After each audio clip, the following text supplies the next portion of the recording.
కవితపై విమర్శిస్తే భౌతిక దాడులు తప్పవంటూ వి ప్రకాష్ ను జాగృతి నేతలు హెచ్చరించారు. వి ప్రకాష్ వెనుక ఎవరున్నారో తమకు తెలుసని శ్రీకాంత్ గౌడ్ అన్నారు. కాళేశ్వరం ప్రాజెక్టు అవినీతిలో ప్రకాష్ కు కూడా వాటా ఉందని ఆరోపించారు.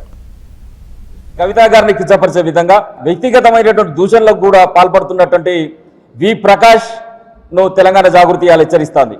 కవిత గారు మాట్లాడినటువంటి అంశాలపైన చర్చ పెట్టాల్సినటువంటి మేధావి కవిత గారి యొక్క వ్యక్తిగతమైనటువంటి అంశాలు మాట్లాడేటువంటి స్థాయికి దిగజారినవన్నంటే నీ వెనుక ఎవరుండి మాట్లాడిస్తుందో ఈరోజు తెలంగాణ జాగృతికి మొత్తం కూడా తెలుసు. 6 నెలలు నువ్వు పో, లేకపోతే నీ నోరిప్తా, నేను కేసీఆర్ కుటుంబంలో సభ్యునిగా నీ నోరిపితే నీ రాజకీయ భవిష్యత్తును బొంద పెడతా.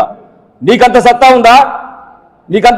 కవిత గారు రాజకీయ భవిష్యత్తును బొంద పెట్టే సత్తా ఉందా? ఎంత ప్యాకేజ్ కమ్ముడు పోయినావు వి ప్రకాష్ అని చెప్పేసి ఇలా తెలంగాణ జాగృతి నేను ప్రశ్నిస్తాంది. ఏ దొడ్లో గడ్డేస్తే ఆ దొడ్లో నువ్వు ఆ గడ్డి తిని మురిగేటువంటి వ్యక్తి అని చెప్పేసి ఇలా తెలంగాణ జాగృతి ప్రకటిస్తుంది.